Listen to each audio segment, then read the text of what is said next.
Chapter 13. Page 156.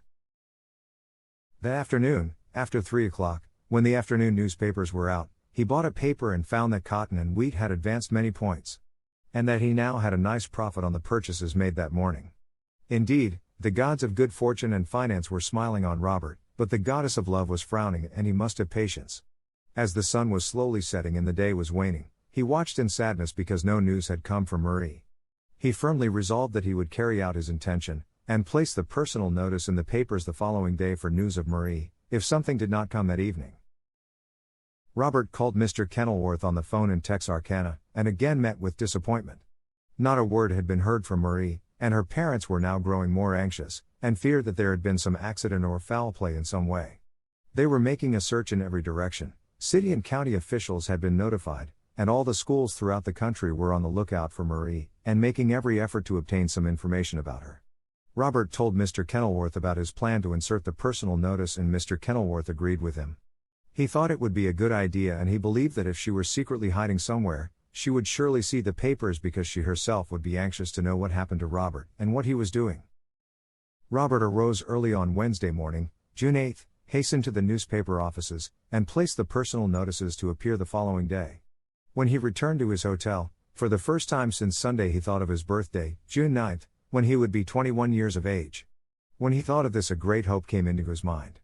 He decided that Marie, for some unknown reason, was hiding until his birthday, and intended that they should be married on that day, and she was going to be his birthday present. Robert's imagination went wild. He was elated over the hope. It seemed like a sudden inspiration to him. It would be just like Marie to wait until his birthday to give him the surprise of his life. And think this delay would only try his faith and patience, and she would know just how much she meant to him, but did not think it too long to keep him waiting if he really loved her as he said he did, that he would have patience and wait. Robert was sure that his advertisements in the papers the following day were going to bring results, and that probably Marie, just as soon as she saw it, would come to him. So he really began to plan and hope and get ready for a marriage to take place on his birthday. He was so happy over this sudden thought, so elated that he phoned Mr. Kenilworth again that night and told him all about it. Mr. Kenilworth, half-hearted but hopeful, agreed with Robert that there might be something in it, that Marie might have had some plan of this kind in mind, and sincerely hoped that Robert was right and that this birthday would be the happiest of his life. After Robert talked with Mr. Kenilworth, he immediately called Walter Kenilworth on the phone in New York. Told him all that had happened, about his placing the personal notices in the papers, about his hopes and theories that Marie would show up on his birthday. Walter said that it would be just like her to do a trick of that kind, and that this might be just what it all meant. He thought that Robert had struck on the right idea and was hopeful too, that the marriage would take place on Robert's birthday. He was to call Robert on the phone the next day, or Robert should call him just as soon as he got any news. Walter wanted to send congratulations for his birthday and his wedding day. The fact that Walter was so cheerful and shared Robert's views and hopes in the matter, made Robert much happier. After Robert had talked with Walter, the bellboy came and brought a special delivery letter and a telegram. Robert opened the telegram hurriedly, hoping that it was something from Marie, but found it was a telegram from his mother, in which she congratulated him on his birthday the following day, and encouraged him to hope for the best, and not give way to despair in case Marie did not show up. The special delivery letter was also from Robert's mother, and read, "My dear son, your good friend, Mr. Kenilworth, has been out to see me and told all that has happened. My son, I counsel you to have patience and faith. Love endures much and is not discouraged. I believe everything happens for the best, my boy, and it may be that Marie thought that you were both too young to marry. If this was her view, I would say it would hurt neither of you to wait a few years longer. While I cannot understand the mysterious way in which Marie disappeared, at the same time I hope, pray and believe that she is alive and will come into your life again when you most need her and are better prepared for her than you are now. I know that it will be hard for you to see and realize that it might be for the best for her to go out of your life at this time, but even Marie may be wiser than we know. She may want to test your love and test her love for you. If this is the case, it will all turn out for the best for both of you. If your love is strong enough to endure it and wait a few months or a few years, no harm can come later. If Marie can bear to be separated from you and remain faithful and loyal to you for a few months or a few years, then she will mean more to you when she comes back to you again. I pray for you each night and pray that everything may come out all right. I still have great faith and confidence in you, my boy. Want you to stick to your faith and your religion. Read the Holy Bible and follow it as you have in the past, and everything that the good God can do will come to you in due time. Write me of your plans and what you intend to do. Send me a telegram as soon as you have any news, one way or the other. I anxiously await news of Marie, and wish that I could be with you to comfort you because I know you need me when you haven't Marie. Devotedly, your mother. Robert was happy to get the letter from his mother because she always encouraged him, and he knew that no matter what happened, her faith in him would always remain the same and her love would endure forever. He retired that night after having a light supper, very happy, looking forward to his birthday with great hopes and expectations. His 21st birthday meant a great deal to him, meant more than any other birthday because he hoped that it would bring Marie. He knew that he had stood the test of her absence and that he had unwavering faith, that they had never doubted her motive, no matter even if he could not understand it, and that he would not censure her actions. When Marie returned and was once sure that she knew all this, he would mean more to her than he had ever before and she would only love him the more. After all, perhaps this little disappointment would mean something good in the future. That night he read over all the poems that Marie had ever written him or sent him, and read over the poems that he had written her, because he had kept a copy of them. He read the poem where he wrote, "If your aim is high and honest, in victory it will tell. Before the pearl is gotten, there must be a broken shell." Again Robert realized that the shell had been broken worse this time than ever before, or at least it seemed that way to him. Yet at the same time it was not a break because Marie had left him with love, and their last goodnight kiss on the train had been one of supreme faith and trusting love which had been built up over a period of years in which there had been many obstacles to overcome, hard struggles and disappointments. Robert prayed his usual night prayer for the protection of Marie and went to sleep, to dream of his birthday. Robert Gordon's 21st birthday. Robert arose early on June 9. Hurried down to the desk to ascertain if any telegrams had come overnight or any phone calls, but found no telegrams and no messages. It was yet too early for the morning mail. Robert secured the morning papers and saw his personal notices which he had instructed the papers to continue to run. He had added the name of his hotel and telephone number so that Marie could reach him promptly. Somehow he had a feeling that just about 11 or 12 o'clock that day Marie would call at the hotel or he would have some good news from her. After having his breakfast, he waited for the first mail, but there were no letters for him and up to this time no telegrams had been received. He decided to go down to a brokerage office and see how the market opened. Cotton and wheat had advanced the day before, and cotton opened higher and was strong this morning, and wheat was also holding up well. Robert found that Major Motors was selling around 203, and he knew that his broker must have sold 500 shares short for him at this price. He figured that Major Motors would not advance above 205.5 before it started on a big decline. So he said to himself, "This is going to be a real happy birthday. I am making money fast now in wheat and cotton and will soon be making money in stocks." Wright Aeroplane was also strong and his profits were piling up on this. He figured up his profits on cotton, wheat and stocks, and on this birthday he was worth $30,000. The money meant nothing to him. He would gladly give every cent of it to have Marie as a birthday present. His hopes remained high and somehow he felt that he would have Marie as well as the financial success. Just as he was figuring up his profits and thinking about it, an old saying came to him. Lucky at cards, unlucky in love. He wondered if this could be, that he would be lucky in making money in speculation, and at the same time unlucky in his love affairs. But hoped and prayed that this was the last disappointment in his love affairs and that this birthday was to be the turning point and that some news would come from Marie. He decided to forget about the market as everything was moving along his way and returned to the hotel to wait for news of Marie. He still had a hope or an imagination that around 11 or 12 o'clock, Marie would either come to the hotel, or some news from her would be received. Upon returning to the hotel he found no mail and no telegrams or telephone messages awaiting him. When 11 o'clock came, Robert's mind reverted back to Sunday when he was watching the clock in the Union Station, hoping and waiting for Marie to appear. Robert became a little restless and more than anxious as the minutes went by. The clock struck 12 on his birthday and no Marie and no news from her.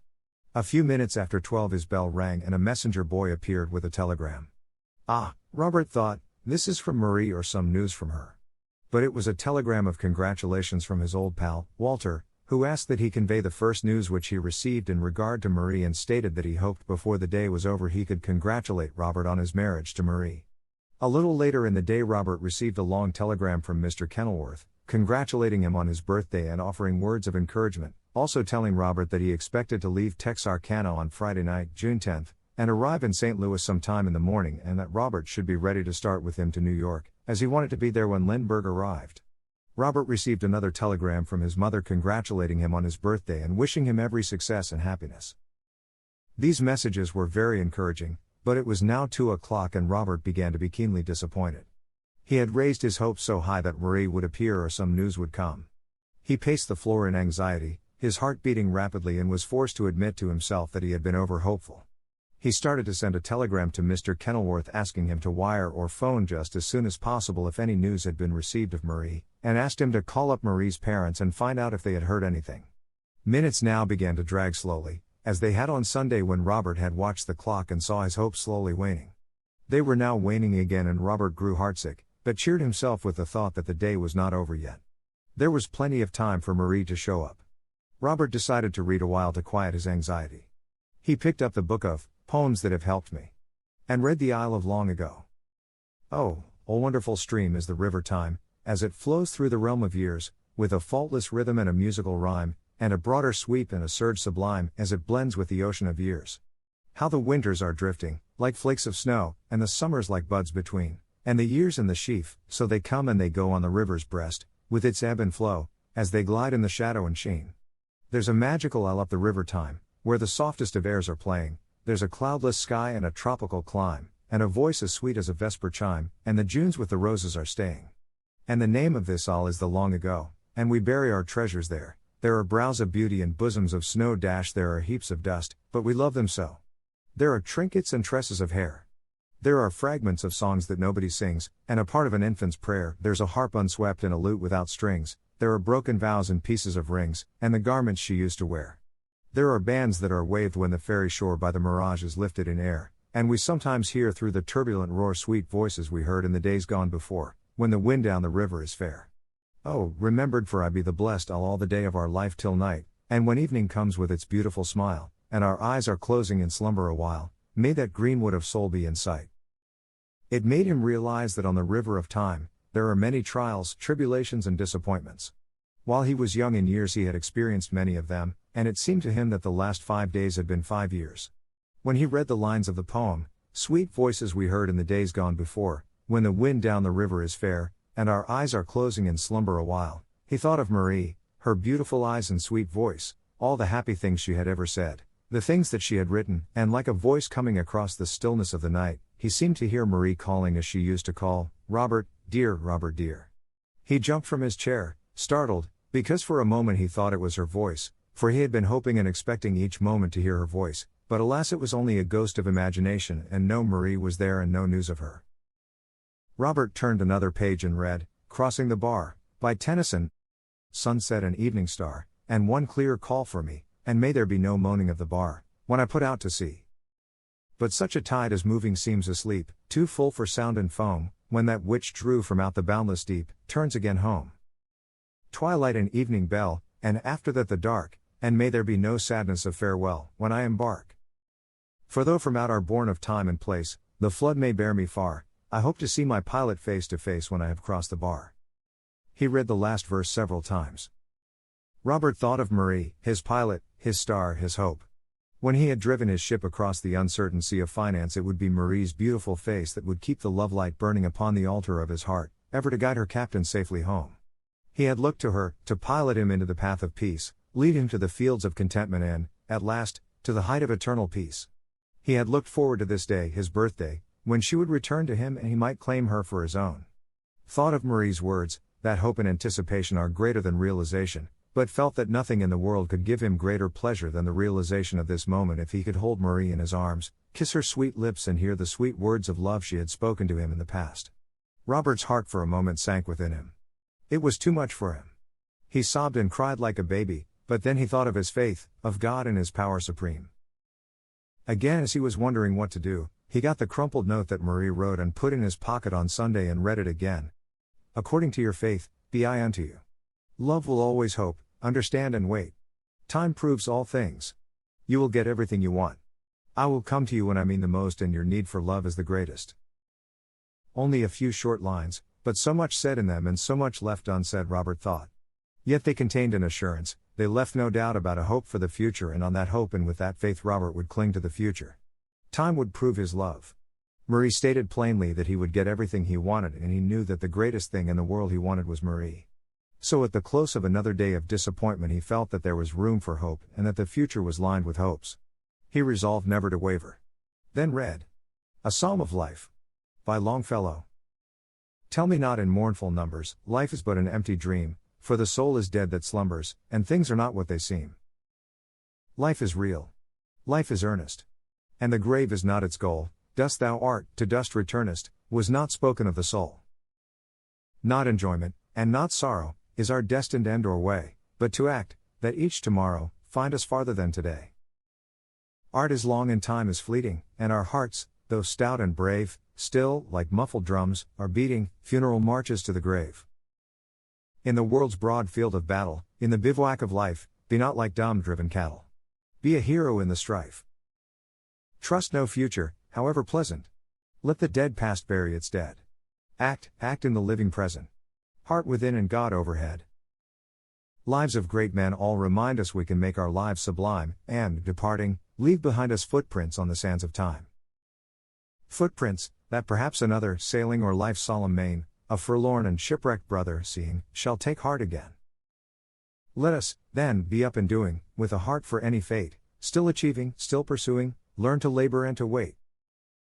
When he got to the verse, trust no future, however pleasant. Let the dead past bury its dead. Act in the living present. Heart within and God o'erhead. Robert now fully realized that he must trust to the future if he intended to live and continue to make a success and complete his discoveries and inventions. He read the last verse slowly and carefully. Let us, then, be up and doing. With a heart for any fate. Still achieving, still pursuing. Learn to labor and to wait. This sounded much better to Robert. He was willing to learn to labor and wait, and felt that if he waited, there would be a reward, because Marie had promised him. And he knew that Marie would keep her promise, and nothing could ever take from him that hope, that knowledge that Marie would keep her promise. Then he read another little poem, The Spring of Love. A little sun, a little rain, a soft wind blowing from the west, and woods and fields are sweet again, and warmth within the mountain's breast. A little love, a little trust, a soft impulse, a sudden dream, and life as dry as desert dust, is fresher than a mountain stream. He knew that he had great love and great trust, and that love, and the hope of Marie, would give him ambition and courage to continue on. It was now getting late and no news had come of Marie. Robert realized his birthday was passing and his hopes for the present were blasted. He read the poem. Lead kindly light. Lead, kindly light, amid the encircling gloom, lead thou me on. The night is dark and I am far from home, lead thou me on. Keep thou my feet, I do not ask to see the distant scene, one step enough for me. I was not ever thus, nor prayed that thou shouldst lead me on. I love to see and choose my path, but now, lead thou me on. I love the garish day, and, spite of fears, pride ruled my will, remember not past years. So long thy power hath blessed me, sure it still will lead me on, over moor and fen, over crag and torrent till the night is gone, and with the morn those angel faces smile, which I have loved long since and lost a while. The last few lines of the final verse impressed him strongly. Robert felt that Marie was only lost for a while. And that, on the coming morning he would meet the future with a smile. Face it with hope, courage and determination and make some new plans. Figure some other new way by which he might locate Marie, or obtain some news of her whereabouts. Realizing more than ever that hope deferred maketh the heart grow sick. Robert read everything in the Bible that he could find on love. At last, he read the Song of Solomon. Robert knew that he would never leave his first love, and go back on her. That was the one love of his life, and that it would remain so long as there was life in his body. With this resolve in his heart, he decided to face the future with hope.